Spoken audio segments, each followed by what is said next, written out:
Good afternoon, and we're going to get started. I'm sorry.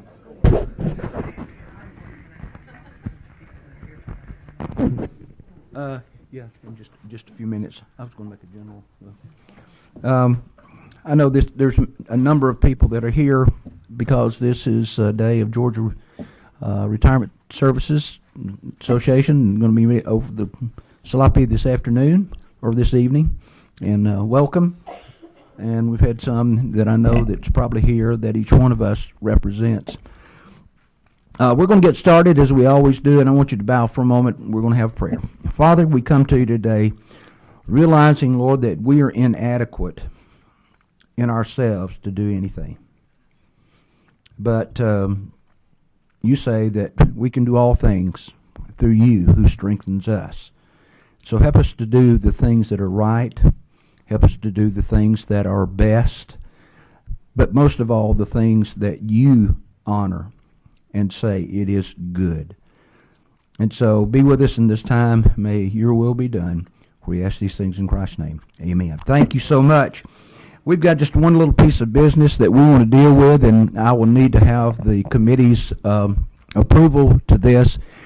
After last Wednesday, we had some bills that came in. We did not have actuarial studies, or if it was a substitute, we did not have those substitute in time for Sarah, who is just a godsend to me, to be able to go through those substitutes and do a summary so that we're able to understand the bill a little bit better before we come in here. So what we're going to do is, and I'm speaking to our committee right now, we are adding, which is, if you'll look in your package, item number 11. Now I will read this.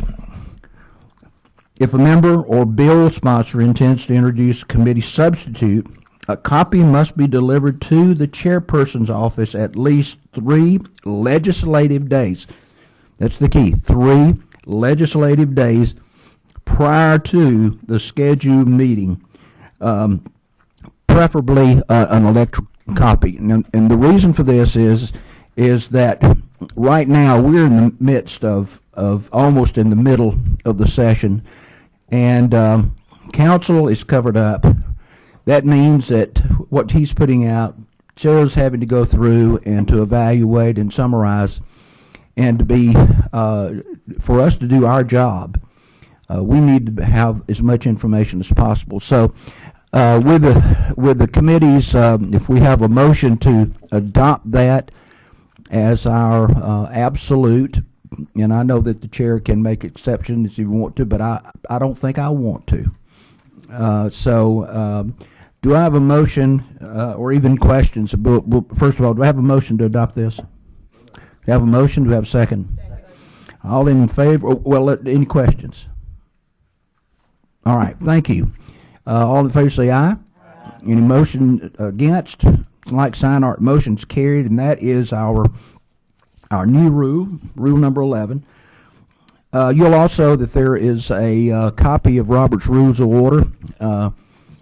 We went through kind of a training session this past couple of days ago, and we're going to observe and use Robert's Rules of Order strictly in here, so that we can keep this moving along in a business fashion. And with all that in mind, the time constraint today is that there's a number of us that's got to make sure that we're out of here before 3 o'clock, because we've got to be over in the city chambers to be voting on a DOT board member. And so we've got to do our business. We've got a number of bills. We're going to hear those bills, and if anyone specifically is speaking to a bill, specifically speaking to a bill, not just generally speaking, but speaking to a bill, you need to let us know. You need to sign up. Give Sarah sign it up with Sarah, and we'll allow you to speak if that's necessary. If it's not, then we'll let the authors speak for themselves, and then we'll open it up for questions. All right, after we got the business out of hand, You did want to say hello to your folks. Hello, folks. Thank you for being here. How about that? Yeah. Well, that's pretty good. That's great. All right, thank you. All right, first of all, we're going to hear Senate Bill 243, and Chairman Senator Hill, would you come and share with us? With your entourage.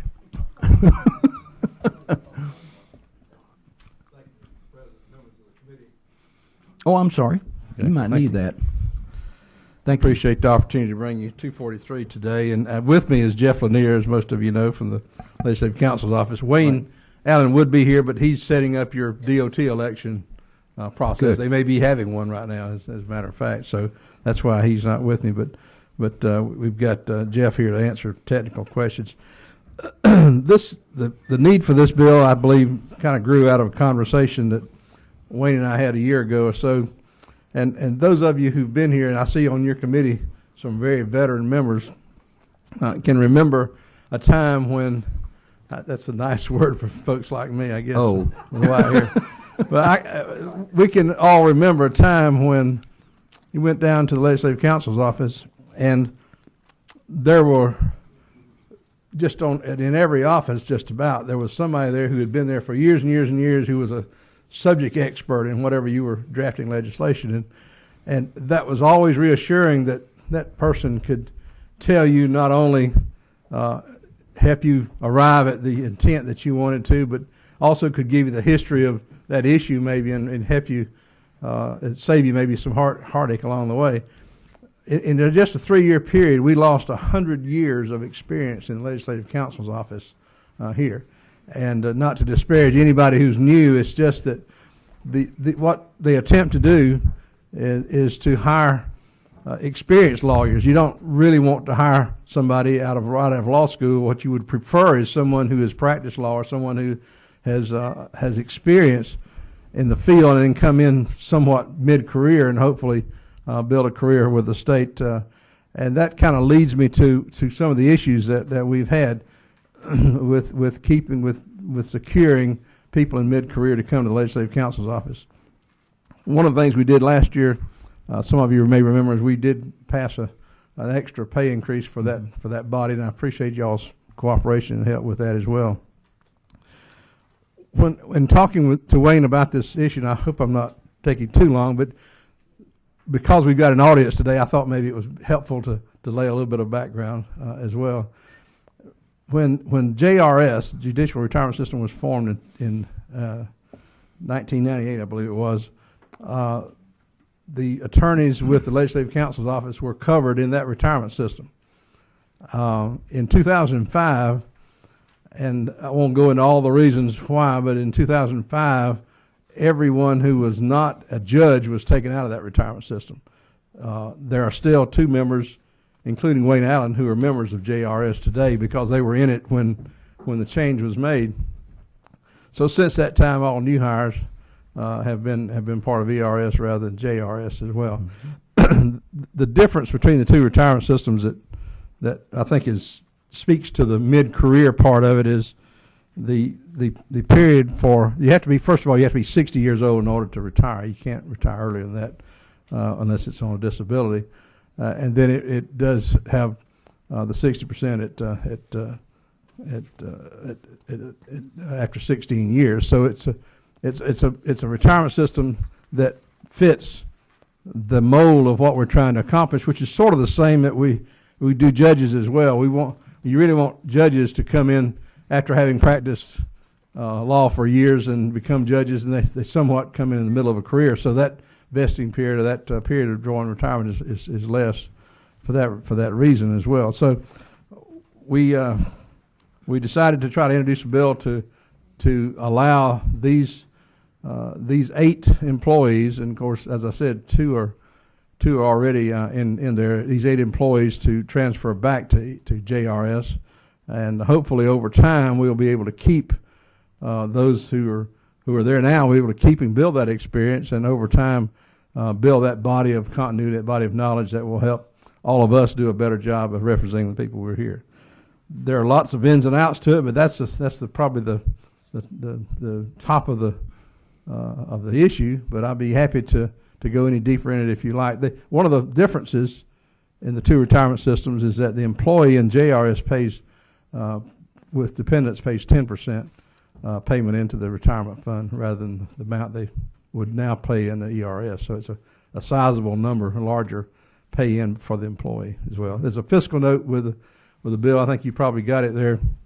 It shows a $50,000 cost this year. It's a cost to the JRS over 20 years of $390,000. That fund is 108% funded.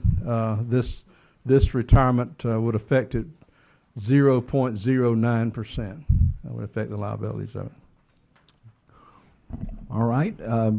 Does anyone on the committee have a question concerning this piece of legislation? We do have one. And Chairman Benton. Thank you, Mr. Chairman. In pulling all these funds out of employee retirement, what would that do to that system? Do you know? Well, they will trade in a year of retirement in ERS towards a year of JRS eligibility. It won't, whatever the cost of that is the only cost there would be, whatever the transfer of that pay-in has been.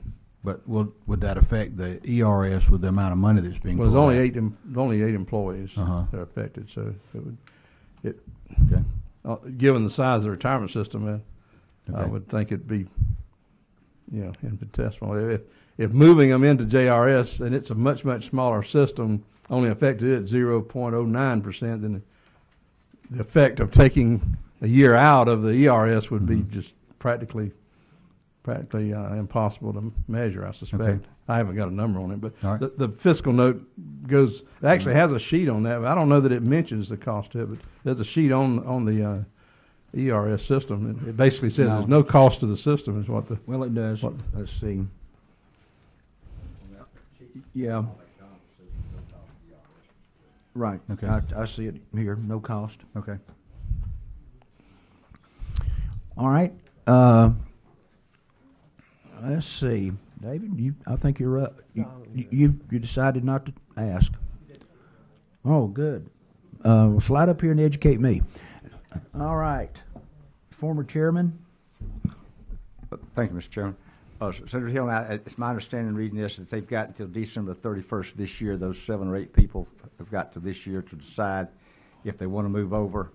And then they move their funds from ERS, and they'll buy in the appropriate number of years that money would purchase for them. It's not an equal in terms of years, but they take the amount of money and purchase the amount of time that would buy. The way I understand it, and somebody here making clear me on it, but the way I understand it is they will get a year's service in JRS for every year of service in ERS. I don't believe they've got to buy in. Okay, they don't have to buy in. It's just going to be a one-for-one swap. Okay. All right. I think you did. David, you have a question? Yeah, no, I think, Mr. Chairman, I think he answered it because I had a question on 35 and just wanted to make sure I understood that when you leave one system, you're just taking your contributions plus employer contributions plus regular interest. I guess is that a defined term, regular interest, or is it just a calculation they do? I would refer to the fiscal note, and that's where the exchange of funds would happen. What they've earned, and then you just basically buy in. But it says you'll receive a reduced retirement benefit. So does that, so they're not getting the actuarial amount. I guess they're getting whatever the equivalent benefit is. They will earn up to the 16 years, but they've got to be age 60. The years they've earned in ERS already will count towards that retirement. If they don't earn but 12 years before they turn age 60, they retire with a reduced benefit. Right. I believe that's what that's referring to. Yeah, I think so. You have to be 60 and have put in 16 years to get the full retirement that you're due. Full retirement. That's my benefit. understanding. Okay. Any other questions? Do we have a motion? Well, that's the proper time. All right, do we have a second? Have a motion and second. Any other discussion? If there is none, all in favor, let me know by saying aye. Any opposition, like sign, motion is carried. And Thank by you, the Mr. way, who will be carrying this on the House side? Mr. Chairman, I haven't talked with anyone. I'd be happy for you or any member who would be willing to handle it on the floor. I just haven't talked with anyone at this time. I'll be happy to get with you and. All right, that's and, fine. We work it and out. we'll. I can do that for you. I appreciate that. Okay. Yes. Thank you very much, members of the committee. Thanks, Senator. All right.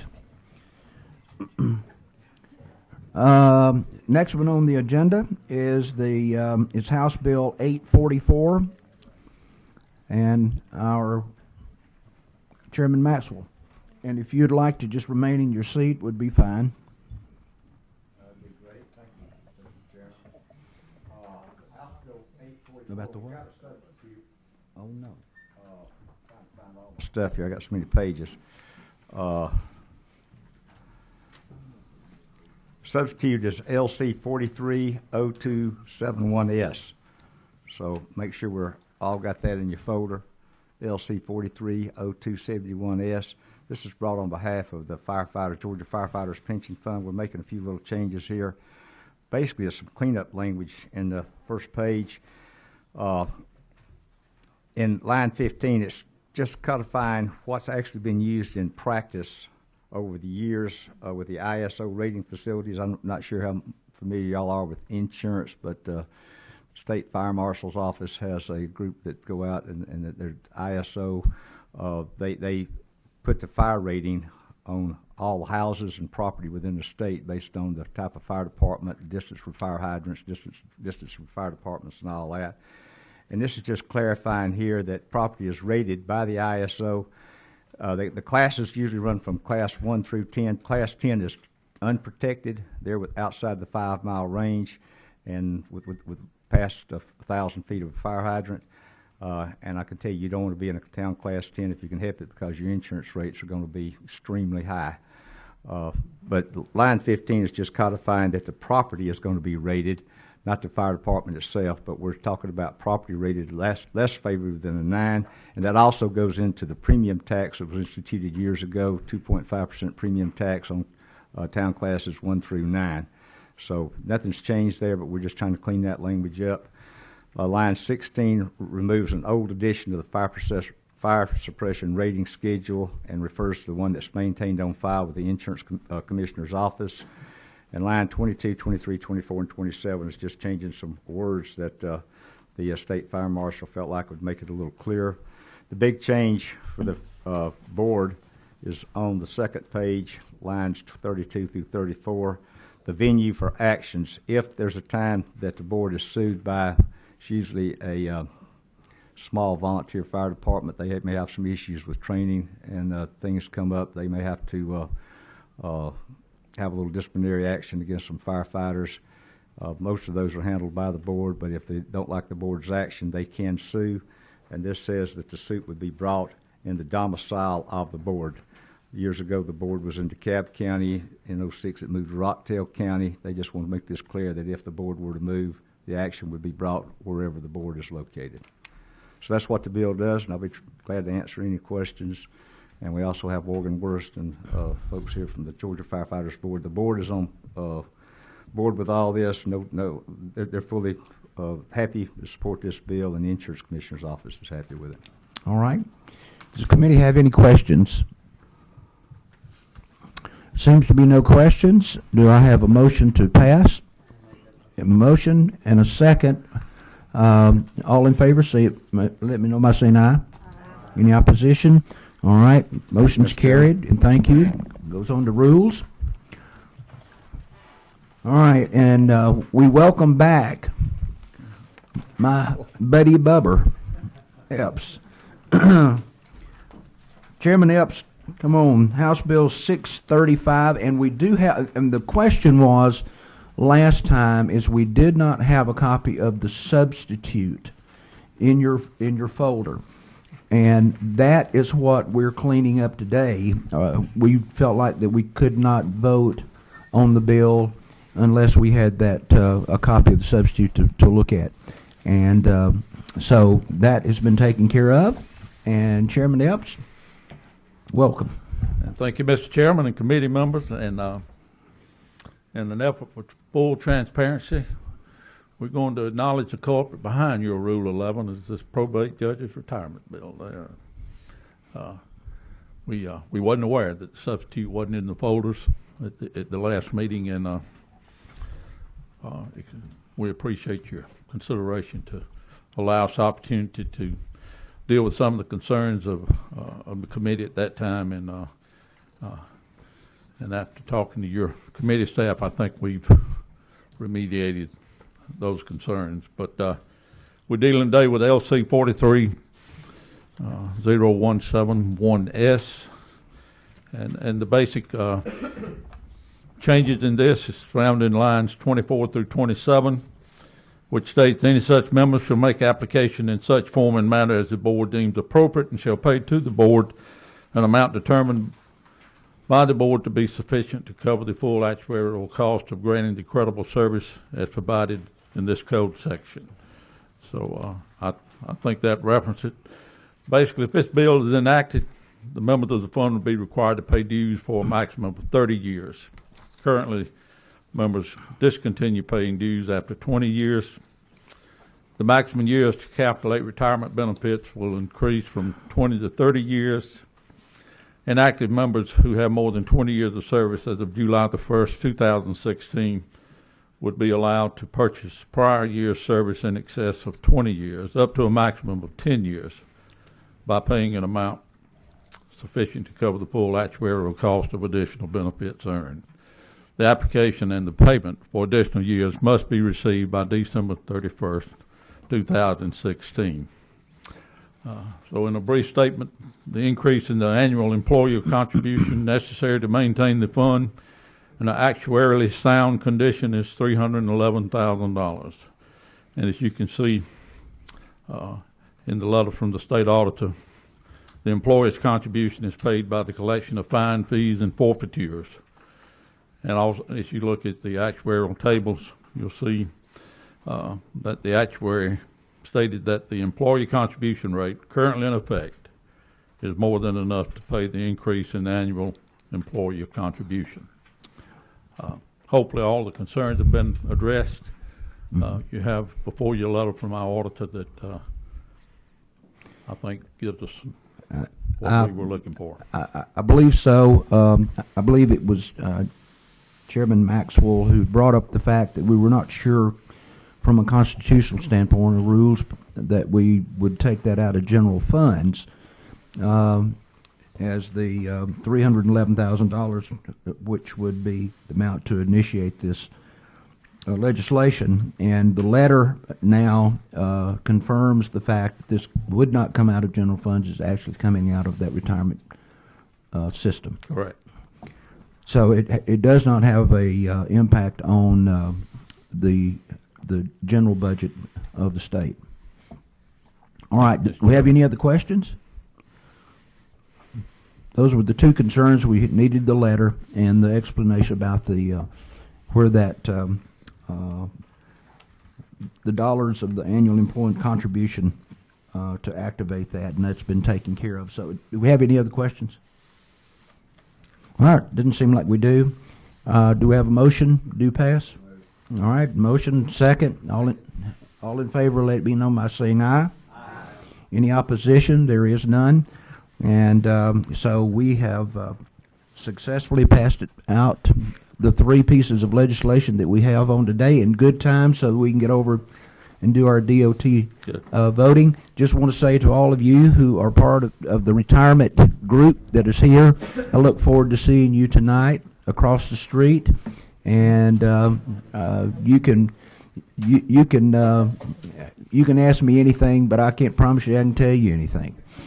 But and it will not be because I don't really care. It's just that I may not know, so I have to do a little investigating. So thank you so much for being here, and as I said, we'll see you in just a little bit.